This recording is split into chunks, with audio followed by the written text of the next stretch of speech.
So there seems to be this really interesting core dilemma at the job of trying to teach people how to get ready for the future. On one hand, you got to teach them the skills. On the other hand, on the next slide, I'm going to show you a comprehensive list of everything we know about the future. Absolutely nothing, okay? We might have projections or estimates, right? We kind of think the future is this, right? It's a little blurry and there's some technology involved and it's around the corner, but at the end of the day, we really have no idea. So what do we do? How do we prepare for an unknown future? What kind of tech should we be getting into? What should we teach people? Today, I'm going to talk about why this is the exact wrong way to look at the situation. Instead of looking ahead and guessing, we can look back at 6 billion years of evolution and know with complete certainty how we can best act in the face of uncertain change. That's exactly how I started studying luck. I first started studying how some species became extinct. Right? It was no fault of their own whatsoever. I started studying luck about 10 years ago. After a few years abroad, I moved back to the United States just at the height of the Great Recession. Don't recommend that. Everything seemed really chaotic. I thought that my friends' Facebook posts were lying. It seemed like they were all hiking. As it turns out, they were all hiking because that was a free activity. I was really confused also why no one had seen this coming. It seemed like the only person who had any inkling of what was going on was Christian Bale's character in The Big Short. What was going on here? So I wanted to study the one thing that would help me improve as many aspects of my life as possible. So I thought if I could harness chance, randomness, and chaos in my favor, that would be great. So that's luck, right? It's these external, uncontrollable things that influence the outcomes. Usually we only use the word luck in, well, places like here. We're gambling, we're at a casino, or maybe in sports. And that's just because these are such highly controlled environments where we know all of the variables that go into work. So it's really easy for us to say, hey, you know why I didn't win? It's because I got the wrong cards. That ref made a bad call. We can see exactly why something happened. But when we use the word luck in real life, it sounds like an excuse. In fact, I think it's the opposite. I think that there are so many things beyond our control that it's overwhelming to think about it. So we kind of think it doesn't exist. But it does. It does. I've been studying it for 10 years, and after taking my own advice, things have been going pretty well. And so I'm happy to say that the answer to the title of my book, Can You Learn to Be Lucky? The answer is yes. So I'm going to teach you how. And in order to do that, we're going to go to survival camp. We're going to master the fine art of unpredictable change. We're going to earn 4 badges. It will be awesome. You guys didn't know we were going to camp, but here we are. Life is funny like that. So when evolutionary biologists look at how species survive, well, they know that species have to, quite simply, live long enough in order to reproduce. That's all. So strategies that species use run along a continuum. On one hand, you have species that specialize in reproduction. This is nature's version of fail fast, fail often, also known as nature's Catholics. They have a ton of offspring. They don't necessarily invest in those offspring. Those offspring don't necessarily survive. But over the long haul, enough of them will survive so that those genes will get passed on to a new generation. On the other end of the spectrum, you have species that specialize in lifespan. These are ones that, let's say, they specialize in self-care, right? This is nature's, we have one sun and a lake house, and that's it. So they have as few offspring as possible to ensure the longevity of their species. They do their one thing, and they do it really well. Another way to look at this, because I love alliteration, is foraging versus feasting. On one hand, you have species that try a lot of things, they try a lot of offspring, some of them work. And on the other hand, you have species that just kind of dig their heels into the ground and they do their one thing and they do it really, really well.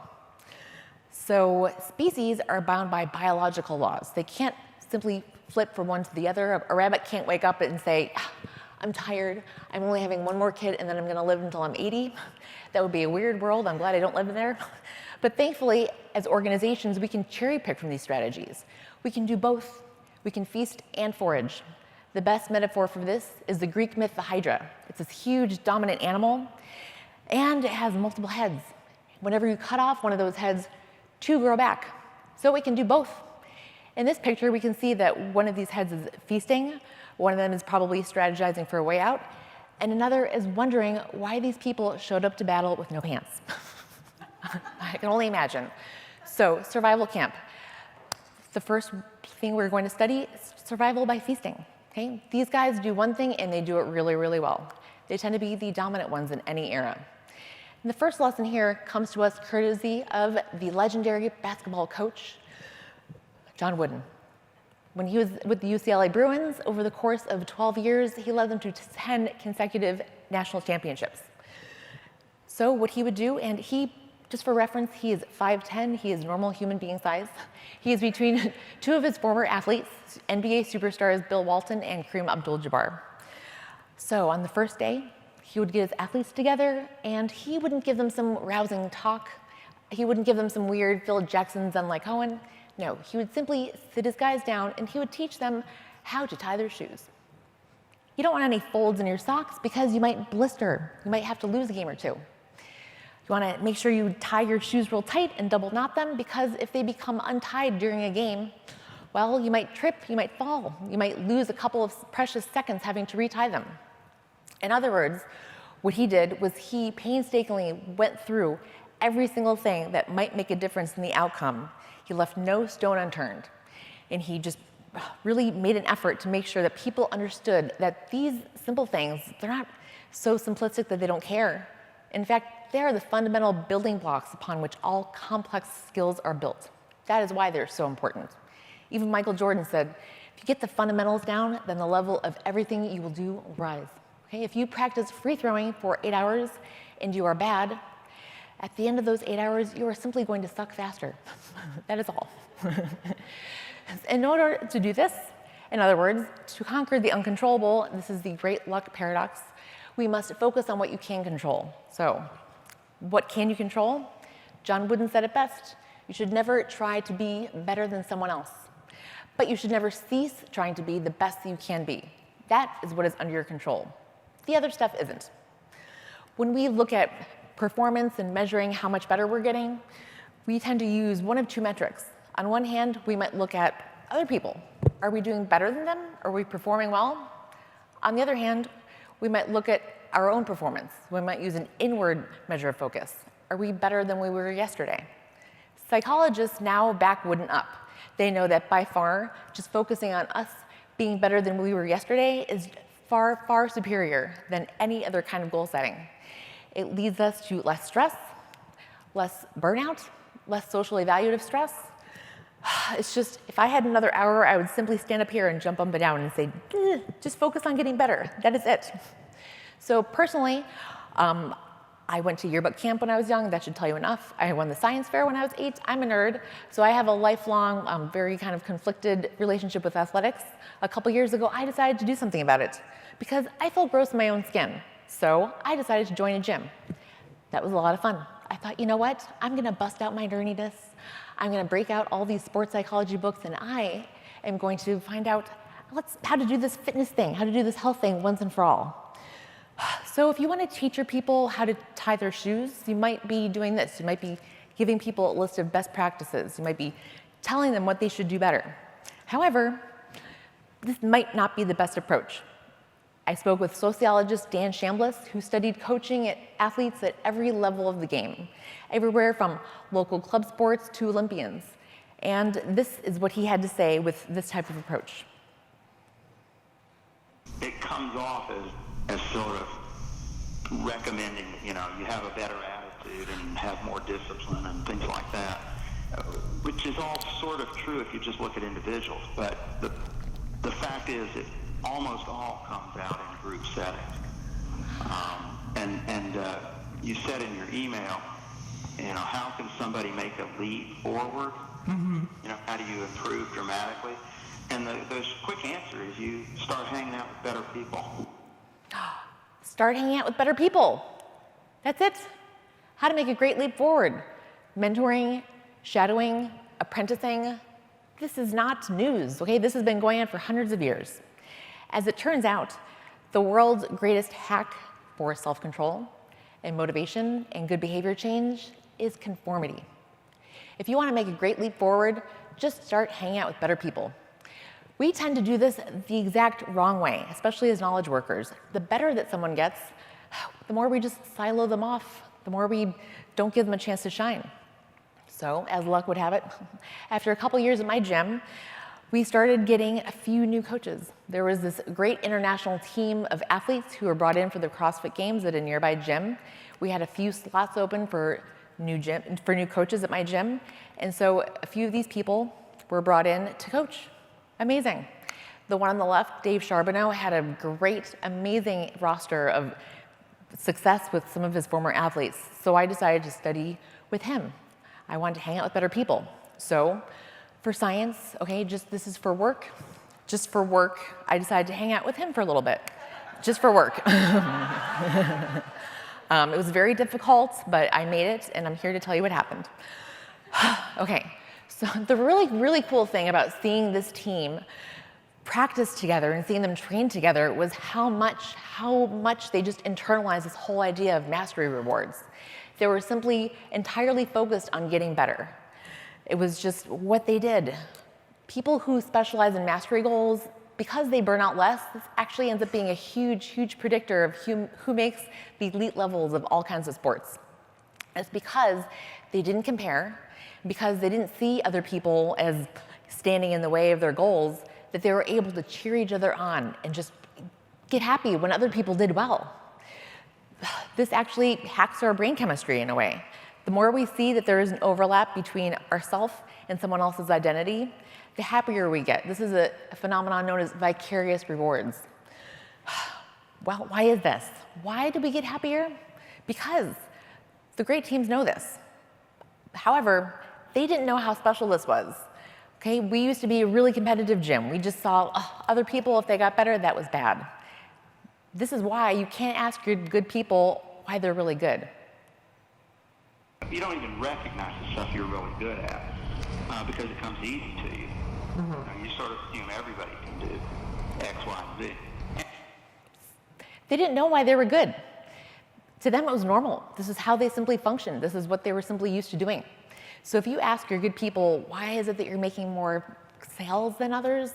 You won't know. They won't be able to pinpoint what it is that's different in their day than anyone else's, right? You don't know what you don't know. As far as we're concerned, we're normal. As George Carlin said, anyone driving faster than you is insane, and everyone driving slower than you is lazy, okay? As far as I'm concerned, I'm average, everyone else is weird, and I'm sure we all think this, so. The problem right now with us trying to gamify things or us trying to increase motivation is we tend to do it, again, the wrong way, right? We're trying to pit people against each other. We're trying to use this whole idea that competition leads to motivation, but it's wrong, right? We actually lose out on all these vicarious rewards. We miss out on the joy of experiencing other people getting better. Why? Because our whole team can get better.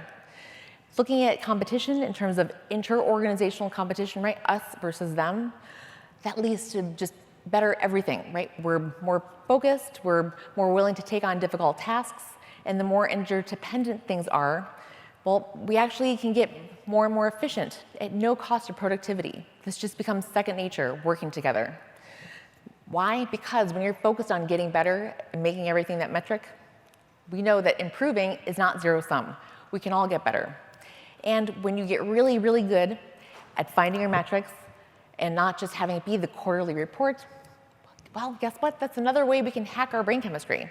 Because we don't just get a rush of dopamine when we get a reward. As it turns out, the level of dopamine in our brain continuously rises as we get closer and closer to a reward. Okay? In a nutshell, this graph is exactly why video games are so addictive. We know exactly how much work we have to do to get to the next level. We know if we do this and this and this, then we will get the gold coin. Then we will stay up until 2 a.m. playing our little word search game that is just a hypothetical situation. I don't know that at all. So we'll work harder. And that is exactly what my coach and his teammates were doing. They were simply getting better. They loved the process of getting better. It motivated them, and they were able to get motivated and be happy for other people. And so that was the big change that I made. I knew that I had to get better, that I had to focus on mastery goals, but I wasn't focused on just how good it felt to get better. I was being too hard on myself. So that was the big change I made. I just started really enjoying, the first time I did a handstand walk or chest to bar pull-ups or these handstand push-ups, which is last week in the upper left. It was so much fun. We're used to seeing skills as just this constant upward tick, right? But as it turns out, everything we do is complex. It's a complex skill. It's made of a ton of different little things together. And there might be one thing that somebody really important is doing that would make us make this huge leap forward that we just don't realize that we're missing out on. So this is what was wrong with what I was doing. I was just making it so much harder on myself. I wasn't enjoying it. What my coach did was he just made his good habits contagious. So if you have somebody like this, you want to put him front and center. That's exactly what happened when he was named head coach at the gym. He was front and center. His good habits of just being happy for everybody when they got better, that became contagious. He just focused on getting better. It was awesome. So this just became automatic. And after a couple years of working with him, I was actually crowned, this actually happened, I was crowned the fittest female at my gym. Thank you very much. Yay! I know. I actually was not planning on this at all, but I'm gonna milk this forever, obviously. I also learned how to eat better. Yay! Fall in love with eating well, that's the secret. So we're happier, we're more motivated, and we're also just better overall as a gym. There is one fatal flaw. He still does not realize that he's in love with me, but that's another story. Okay. Survival by feasting, that is it in a nutshell. You find your one thing that you do, and then you do it really, really well. So we know this in organizations, right? The best metaphor is the assembly line, right? We find our box, we find what makes us profitable, and then we just focus on making everything more efficient, right? We just look at what everyone's place is, what they could do better. So we just get better and better at doing our one thing. So this is what these survival by feasting animals do traditionally. They do their one thing and they do it really, really well. So ask yourself, what is the worst that could possibly happen if you just focus on doing your one thing really, really well? Everything, as it turns out. Everything could go wrong if you just focus on doing your one thing really, really well. Sorry. And that is because you have nothing in place for change. Okay? Real life is not like basketball. Now, business writers love using sports analogies, but real life is not like that at all. Real life is kind of like basketball, but the rules are constantly changing and no one tells you, and then you start losing and you have no idea what's going on. Real life is not like blackjack. Okay? Things are just constantly changing, and it happens all the time without us even being aware of it. And if you have all of your resources devoted to getting better at one thing, you have no resources devoted to being able to find any meaningful adaptations to change. So what happened millions of years ago? The asteroid hits, it kills all the dinosaurs, it wipes out all forests on Earth, including all birds who lived in trees. Who survived? Ground-dwelling birds, ancestors of chickens, ducks, ostriches. Okay? They needed fewer resources. They were able to reproduce faster. They were able to find a new niche, right? They adapted faster. What does this mean? This means in times of extreme environmental uncertainty, chickens will actually beat triceratops. Okay? This is not some weird analogy. This is actually what happened, and this is why we can go and eat chicken, but we can't go to Jurassic Park. That makes me very sad.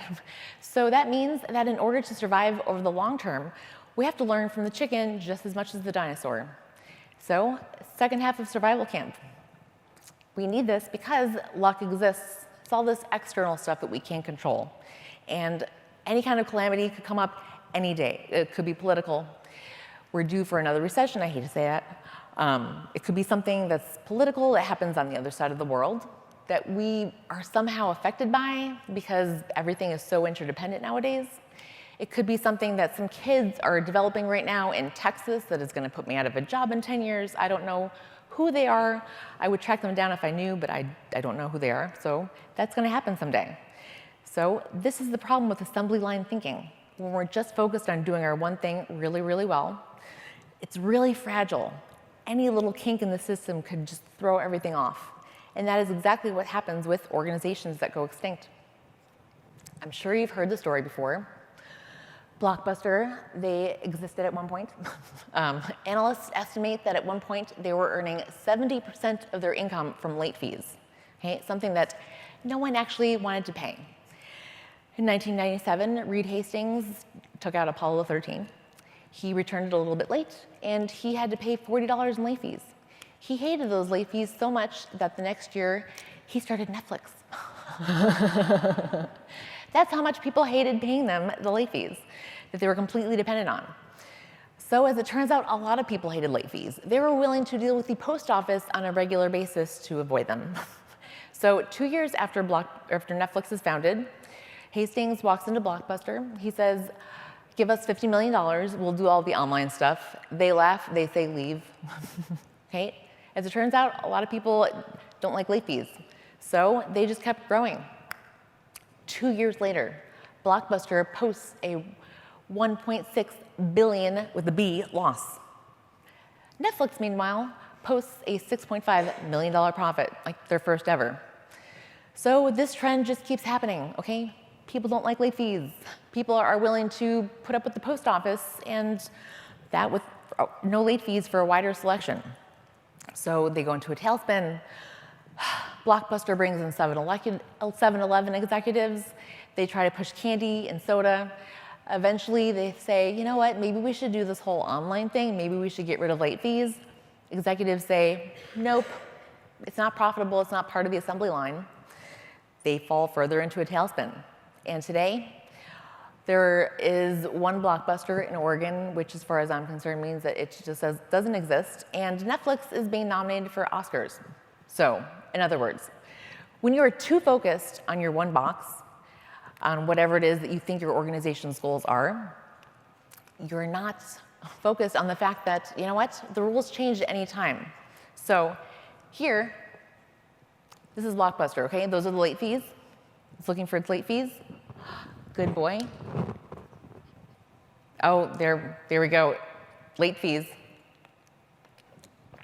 And here we have DVDs by mail. And here we have online streaming. Okay, so,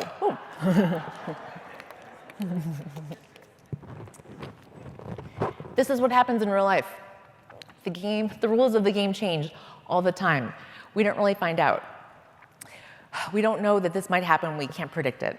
And that is because the assembly line takes place in the context of Earth, and the only constant there is change, okay? 6 billion years of data backs this up.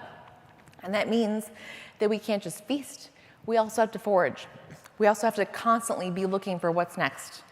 Okay? If one of our heads is late fees and it's 70% of our income and that head gets chopped off, we are done for. So if you look at companies that have been quote unquote lucky for decades, they embody the Hydra perfectly, right? If you chop off one of its heads, it will be fine. So Google is no longer just in search. Amazon, if people stop buying things online, they still have Amazon Web Services, right? They're selling the assembly line itself. And amazingly enough, if people stop buying the Zune, Microsoft will be okay.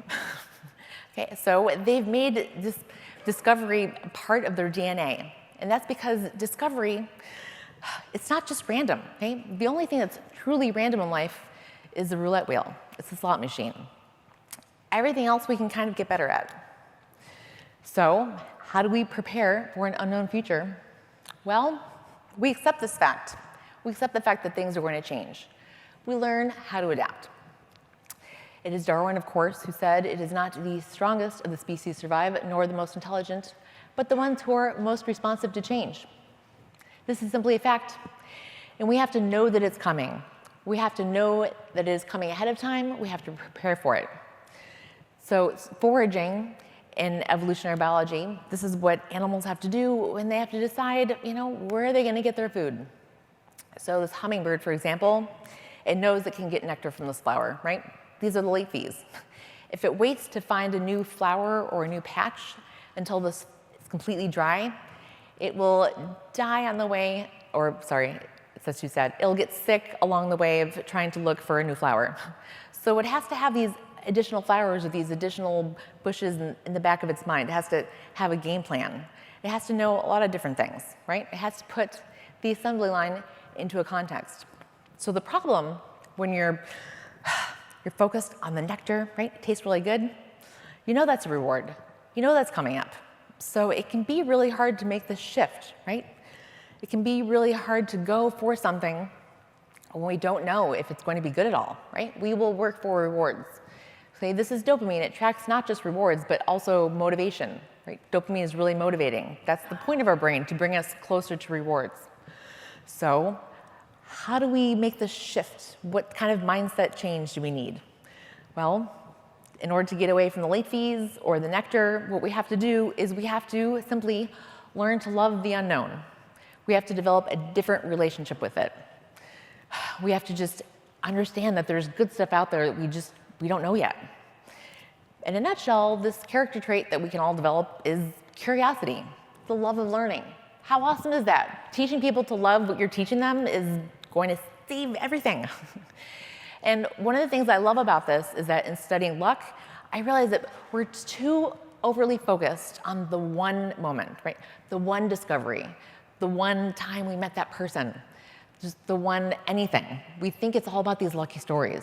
But in fact, personality traits that we can develop, core habits in our organizations, best practices that we use, these are all things that we can develop, okay? Because it's never just the one story. It's never just the one thing. It's the lifetime of what went into that. So the more confident you are, the more you ask out people, you know what? Eventually one of them is going to say yes. That's luck in a nutshell. It's not the one connection that you make at a networking event. It's not the first one you make, right? It's maybe you've been doing this for years, and eventually one of them paid off really, really well. So survival by foraging.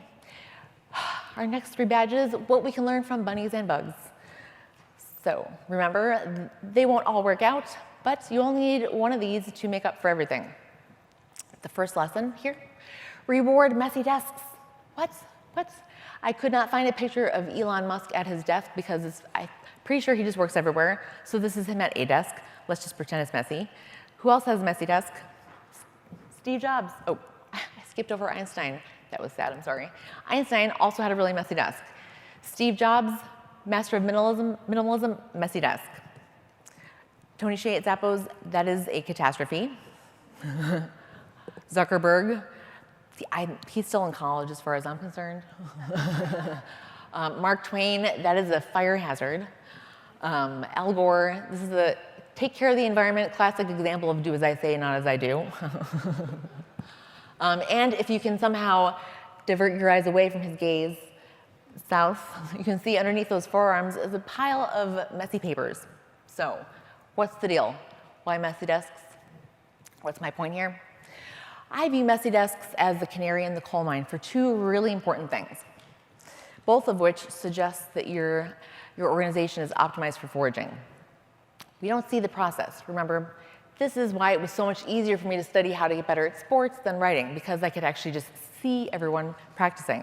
More importantly, we don't see the creative process. All we can really do is just infer from these little breadcrumbs about what actually happened. What is creativity? Well, creativity is just connecting things.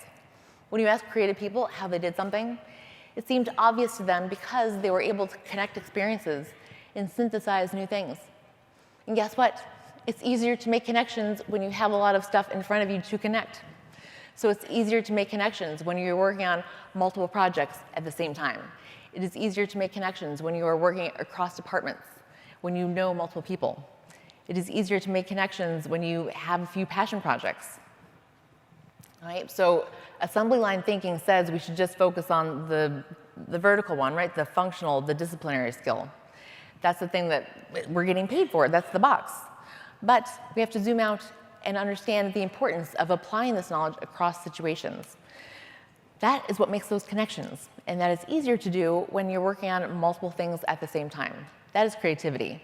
So the person I think who really personifies this is Elon Musk. He has this very strong level of expertise in engineering, and he is using that to revolutionize everything from artificial intelligence, space travel, cars. He is so good at technology, he can get in trouble with the FCC by tweeting once. So you might be thinking, what about Marie Kondo, right? Aren't we supposed to make things simpler? Aren't we supposed to get rid of all the clutter on our desks?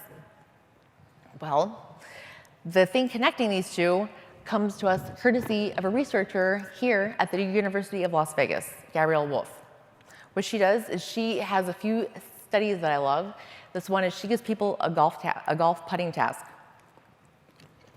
Half of her subjects are allowed to choose which color golf ball to use for the task. The other half simply are given that color golf ball. The next day, they're brought in, they putt again, so she can test exactly how much of this skill they've retained. And another similar task, she asks people to learn how to balance on this weird little contraption in her lab. Half of the subjects are allowed to choose a poster for the wall of the lab. Okay, easy. The other half are simply, that poster is simply on the wall when they get there. So, what's the big deal here? This, I swear to God, this is true, I love this. The people who were able to choose the color of their golf ball, the people who were able to choose which poster was on the wall, learned how to putt and balance faster, and they retained this skill for longer. I'm not making this up. I love this. Why is this? This is because this small choice increased people's sense of ownership or autonomy over the task that much more. It released a little bit more dopamine. It gave people that much more motivation. So, if the choice of a poster can speed up learning and make people feel that much more ownership over whatever it is that they're doing, just think about all of the free choices you can give your people that will help them learn faster, okay? Say you're stuck with the schedule or whatever it is. Honestly, what kind of Danish do you want? Okay, research suggests that that would actually help them be a little bit more incentivized or a little bit, I don't know, just more into whatever it is that they're doing. That would make them feel like it's that much more their own. So you might think, oh, you know what? You know who gets too many choices? That star coder. You know, he gets to just kind of stroll in jeans at noon, and they let him do this because he ends up coming up with the answer somehow. Well, research suggests we have this backwards, okay? Maybe it's easier for him to come up with the right answer because he's just able to kind of stroll in there and feel comfortable in his own jeans and do things at his own pace. You might be thinking, this could be tragic. What on earth could happen to our organization if we start letting everybody show up at noon with a messy desk and wear jeans? Well, my friends, history suggests that, in fact, your company will not tumble. It will, in fact, just be worth billions of dollars someday. So, survival camp. The next badge we're going to get, encourage smoking. Hear me out. Nicotine, you know what? It kind of makes you look cool, right? Nicotine is a stimulant. Maybe you can just read a lot of poetry at once. Who knows? Maybe I just wanted to put up a picture of John Hamm. Can't fault a girl. It makes you look cool. Okay. Elon Musk, whatever. It's Elon Musk. But think about what smokers do on a daily basis. A few times a day, they stop whatever it is that they're doing, and they go outside, and they have conversations with random people. Random people, it cuts across hierarchies, age lines, areas, departments, whatever, okay? The only thing they have in common is a love of nicotine. And as a result, smokers end up having some of the most diverse networks in organizations. People are our greatest source of information, okay? They're the world's best knowledge management software. We know so much, and it just makes so much sense, okay? So Google, for one, they do this all the time. They don't want their people to be very far away from food at any point, okay? If there are 10 people lined up for vegetables, just imagine how many people would be lined up if they were giving something away that people actually wanted to eat.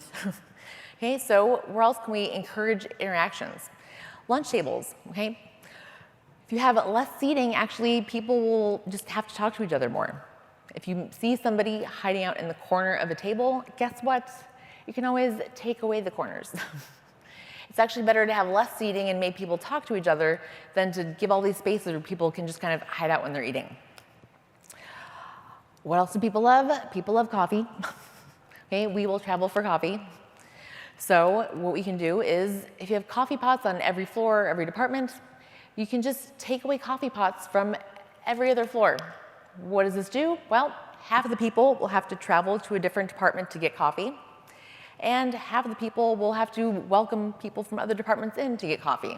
So here we go. This is like the smoking picture, but inside. So the real lesson here is foster interactions as much as possible. As much as possible. Cannot stress this enough. Steve Jobs, famously, when he wanted to redesign the headquarters of Pixar, he wanted to make it look like this and have as few entrances and exits as possible.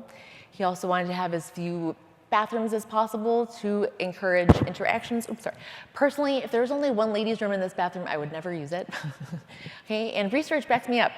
Okay, in a recent study by the Harvard School of Public Health, they found that offices with more green spaces had a better quality, they had more oxygen in the air, they had fewer CO2, and as a result, workers in spaces like this, with lots of green spaces, scored higher on these tests of cognitive skill. Air quality affects the way we think. It seems so silly and obvious to say this, but yes, as many green spaces as possible. That's what we should be doing, right? You're giving your introverts here a place where they can feel comfortable. If you only have a happy hour or a basketball team, guess who is being encouraged to interact? People who only like those interests. We need input. We need people to socialize who come from every kind of background, who have every sort of interest, every personality type in an organization. We want all those people to feel like there's a place where they can be themselves and they can fit in and they can belong in the organization. That will increase your sense of social cohesion. After all, there's something really important that Carol Dweck, who's the author, I'm sure you've heard of fixed mindset and growth mindset. You're probably all sick of that by now. I asked Carol Dweck, author of that, what she would recommend for people who might be kind of struggling with this whole idea of social curiosity. She said, think about it this way. Everyone has something to teach us, right? Everyone we meet, you never know what they're going to know. Okay, I asked my mother about this, the world's biggest introvert, and she followed this up with, everyone has something to teach us, even if it's just who to avoid in the future. So it's all data collection. It's all good. Okay, so you want things for lots of different people. At MailChimp, they have board game nights. A lot of places, they're banning cell phones from meetings, so they're forcing people to, make chit-chat before the meeting. That increases social cohesion. Even millennials overwhelmingly prefer face-to-face interactions. Cannot stress this enough. So another one of my favorite studies just came out a few months ago. As a result of this, the researcher said that he would never again pay thousands of dollars for some consultant to come in and do these trust-building exercises with groups. Why is that? He said he found something that is so much cheaper that does the job so much faster. I'm not making this up. Video games. Okay? He put video game consoles around an office. And what you had people come in who liked these different games, and then you had them, they just enjoyed it. They took a couple minutes out, and they ended up getting to know different people in their organization faster. Another reason this is so important is because no matter how good your diversity programs are, people in management are always going to be segregated along age lines. Okay? We are not promoting the 22-year-old, but we need spaces for these intergenerational interactions to take place. We can't just rely on mentor-mentee relationships where communication might seem stilted, it might seem overly official, because people aren't going to feel like they can just comfortably say whatever they want. You can't have a casual conversation. Just imagine if they had video games in Blockbuster and the management was actually able to talk to younger people and realize how important that whole online thing really was. So, survival camp.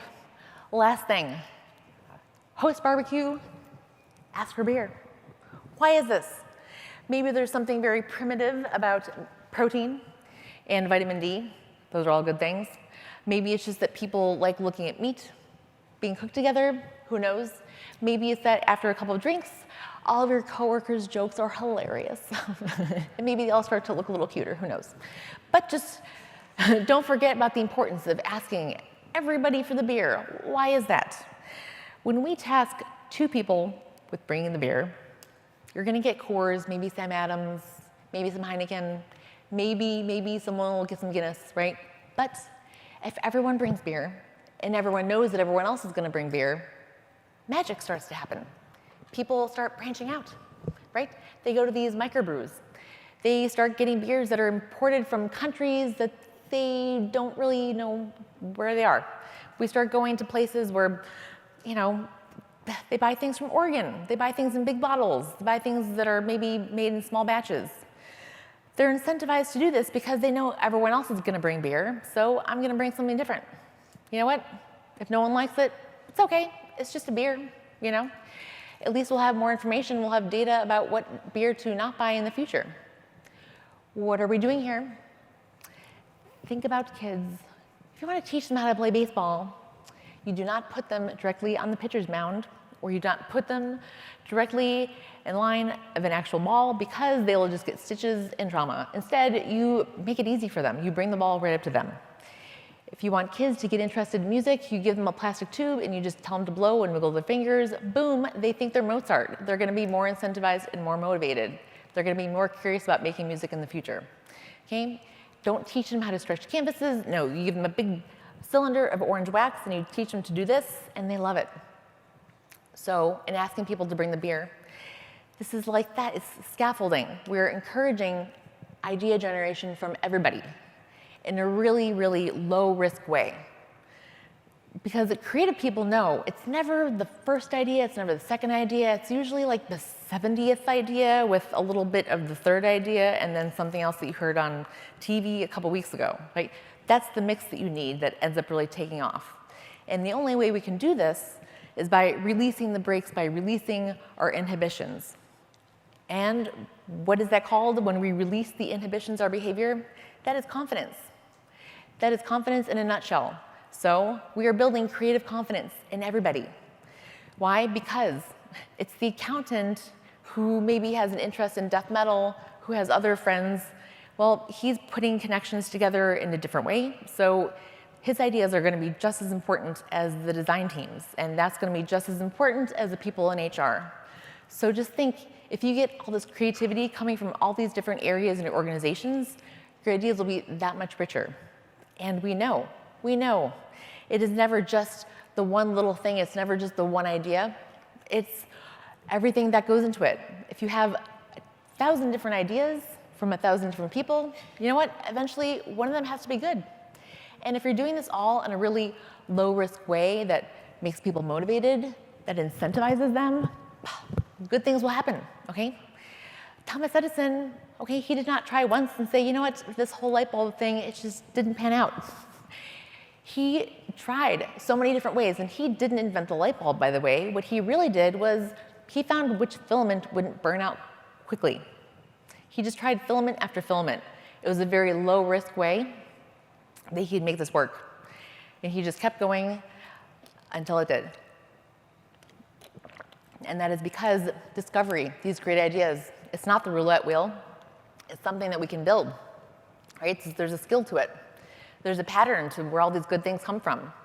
There's so much lying underneath the surface. So where does this come from? These good ideas, all those companies that I showed, right? Google, Apple, whatever, they all have a long, rich history of culture of experimenting. So by constantly getting good ideas from people, what are they doing? They're constantly increasing their potential good luck. Constantly. All in a really low-risk way. Okay? There is nothing bad that could possibly come of this, except for the fact that we might not see exactly where it's leading in the future. But all you need is one good idea, and it'll pay for itself. So, to backtrack, survival camp. Okay? This is the important stuff. Rewarding messy desks, smoking, barbecue. What does this mean? Rewarding messy desks. We are learning and teaching people how to connect ideas. When we are encouraging smoking, what are we really doing? We are teaching people how to connect people. And when we are hosting barbecue and asking for beer, what are we doing? Well, we are encouraging everybody to come up with ideas. So we're just doing a lot, we're creating a lot. This is the essence of foraging. Not all of these ideas will work, but you know what? That is what keeps us alive in the long term. And that is what we need. And when I was getting all the photos ready for the second half of the presentation, it hit me. Every single photo I was using was from a startup. Okay?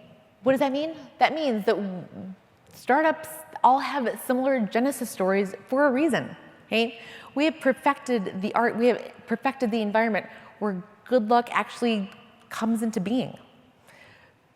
This is how people come together, and this is how people they're all incentivized, they're all motivated, and they're all making connections, and eventually they find something that is greater than the sum of themselves. Look at startups. That's it in a nutshell. What happens? Well, companies start out like this. We all start out, we're kind of foraging and we're looking for good ideas, and then eventually we find the thing that works, right? We find our box at the end of the assembly line. And over time, well, we move into feast mode, right? We just want to make the assembly line more and more efficient. So we start chipping away at everything that is not cost effective to the assembly line. Okay?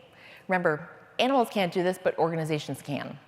So organizations, we move from foraging to feasting, and then that's it. So, right, we're not working in a startup anymore, we're working in a grown-up company where we have all these rules. We're working on the assembly line. But guess what? The assembly line is incredibly fragile. So it is contingent upon us to remember that this takes place in context, and the context is constant change. So we need to integrate those back. We need to fall in love with getting better. Okay? So the first half was just being motivated by rewards, getting just motivated by good things that are going to happen. So we learn how to apply that idea of learning to foraging. What do? Well, we're encouraging curiosity. We're putting our most curious, most creative people in the center. So we're encouraging this, not just a top-down culture of teaching other people, but we're encouraging just good ideas, good habits to spread. And that is how you can never stop hunting. So the one thing that we should be optimized for is constant change, adaptation. Okay, so this is your lesson. Okay, when you go out, this is how you can learn to be lucky. What we do is we approach the unknown and find its rewards. That is luck in a nutshell. Okay, there's good stuff out there. We just don't know it yet. Take your eyes off the assembly line. Don't forget the dog in the cups and my coach. Okay, why? Because this is the stuff of life. There we go. Life finds a way. There we go. So thank you very much. If you want to get in touch with me, here's how you do it.